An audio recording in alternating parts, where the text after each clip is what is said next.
In this video, I'm going to go over the necessary details of burnout and what it feels like, and more importantly, how to prevent it. Hi there friends, welcome back to the channel where we focus on self-improvement, productivity, and making the best possible versions of ourselves.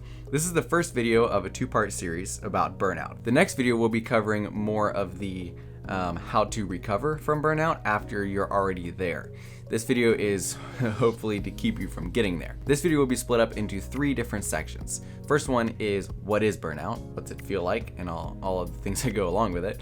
Second one is the signs of burnout, and the third one is how to prevent it. Alright, so first things first, what is burnout? Burnout is a syndrome conceptualized as resulting from chronic workspace stress that is not being managed properly. Under these heavy stresses, our brains can actually begin shutting down as a part of like preserving itself and trying to kind of enter survival mode, as it were. Now that right there is what you'll get if you like Google what is burnout. It makes it sound kind of like you just pop a Flintstone vitamin and you're back to work the next day. But sorry, that's not how it works. Burnout can take years to build up, and sometimes it can actually take years to come out of as well. And there's nothing wrong with that definition, but it leaves out a very important aspect of it, and that is, what does burnout feel like? I don't think people give burnout the respect that it deserves. So let me paint you a picture of what I felt like when I was completely burnt out about 2 years ago. Imagine not being able to concentrate on a task for more than 10 to 20 minutes.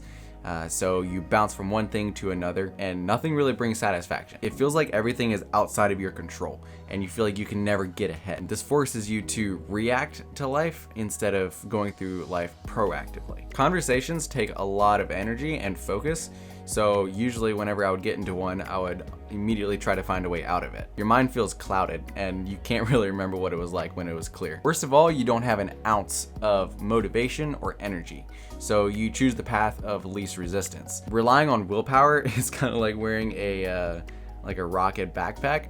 You know, it might make it the whole way through, but chances are it's gonna drop you at the worst possible moment and you're gonna crash really hard. To top it all off, tasks and hobbies and sports and whatnot that used to be very enjoyable for you are no longer enjoyable.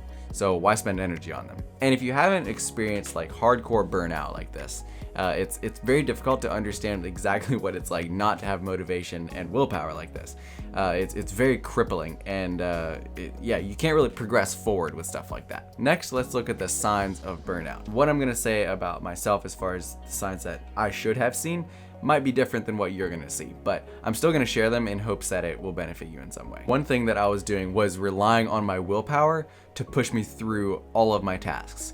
And you might be like, hey, isn't that normal? Well, no, not really, because yeah, you'll need willpower for the first few times to get yourself through something. But if it's like your job or something, you should be trying to develop a system that will then form into a habit. And then whenever you go to do that task, you simply kind of latch into the process of it. This is how you're able to do things in life without being constantly tired, because you develop it into a habit and your mind kind of knows the routine of it and it just kind of locks into that process and away you go. And at that time, I was working a 10-hour day job and making daily videos in my free time. So it was so chaotic that I didn't have a routine and I couldn't form any habits really. And I did this for over 3 months. The other sign that I should have seen was I was constantly trying to like pull willpower and motivation from other people, whether that be motivational speeches or like my favorite YouTubers, and I would rely on them to get me through the day. And this worked for a while, but eventually it kind of wore off and it didn't really have the same effect. Yeah, I crashed pretty hard. Probably one of the biggest signs for me was I began to give away my choice of control. So we all have control in our lives, right? We're in control of what happens and in control of what we do. And things that I had complete control over started to become like have-tos, or like I have to do this, like I can't do that, or I never have enough time. And those things weren't true. Those were cognitive distortions. And as more and more time went on, these were things that I had to do. And so it felt like I was just juggling like 20 tennis balls. And this frantic feeling of like, I have to do all of these things started coming over me. And that is a surefire way of knowing like for sure if you're approaching burnout. And the last thing that happened was my hobbies began to fade into the background and became less enjoyable. and kind of turned into, again, those things that I had to do, or they just became unenjoyable, and so I quit doing them. It's kind of weird, but you actually begin to lose the joy of life, and you become a robot to the daily activities. It feels a little bit like depression, but there's not the hopelessness there. There's not like the alone, like, feeling. You feel like you're being pushed through life and you can't really do anything about it. Real quick, just want to remind you guys that a video like this takes around 10 to 15 hours to produce. So I really want to thank you for helping me along my goal of becoming a full-time YouTuber, whether that's through a like or a comment, subscription, or just a view on this video. It really goes a long ways. So I want to thank you for that. I also want to say that we have a Discord server now. So if you want to check that out and join, we can have conversations, get to know each other better. It would be totally awesome if you would join. It's just a super chill time over there. So links for that are all down in the description. Lastly, we're going to talk about how to prevent burnout. It's so much easier to catch this and prevent it before it gets really, really bad. So let's look at some ways that we can do that. A few things come to mind. And the first one would be stop to evaluate where you're at in life and whether or not your goals are lining up with your work and whether or not those are complementing each other. I'm sure you all know the feeling, but sometimes you get to the point where you're only ever like going and you can't like stop and like kind of reevaluate where you're at. Honestly, if I had taken time to do this and like I said, evaluate my goals and whether or not everything was lining up, I'm pretty sure I would have avoided burnout. Secondly, take clear notice of when you begin using cognitive distortions like I never have enough time, or I'm always late, or like I can't do that, because that's when you're starting to give away that control.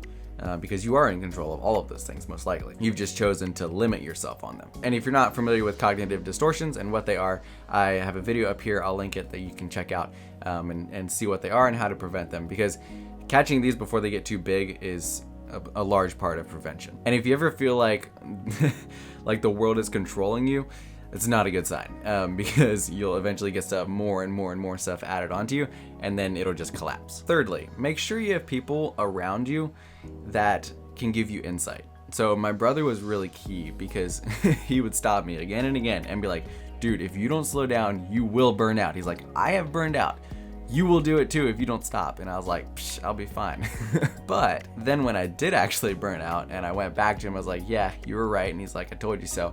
Then it was really awesome to have someone that could relate to me and that could be there, because part of the recovery process, we'll get into this later, but part of that process is stopping and just like allowing yourself time to like mentally heal. And in that process, it's very easy to feel guilty, like, oh, I should be like making a video right now, like I have a little bit of energy, I should be. And it was really good for me to have him around to be like, no, like you'll push yourself back into burnout if you keep doing that. Like, stop and just like completely get back into a healthy space before you go back into your work and into your hobbies and things like that. Another thing is, like, if people are telling you like, hey, like you need to slow down, stop and listen to that. That doesn't mean you have to constantly listen to what everyone else is telling you all the time, but at least have an open mind to it and accurately look at your life and evaluate your actions and see if they're right. It usually takes almost twice as long to come out of burnout as it does to go into it. Catching it right away as soon as you can and taking action on it. Self-awareness is, a large part of catching it, but then taking action and finding that help and taking the time you need to rest and recuperate is extremely critical. So when you see those signs, don't wait around, like get on it. Now there's a good chance that while you were watching this video, you thought of someone else that could benefit from hearing it. I'd really encourage you to share this video with them. If they choose not to be interested in this topic or they don't want to pay attention to it, that's totally on them, it's not on you. But it's worse yet if they never have the opportunity to hear. So with that being said, as always, stay creative and I'll see you in the next video.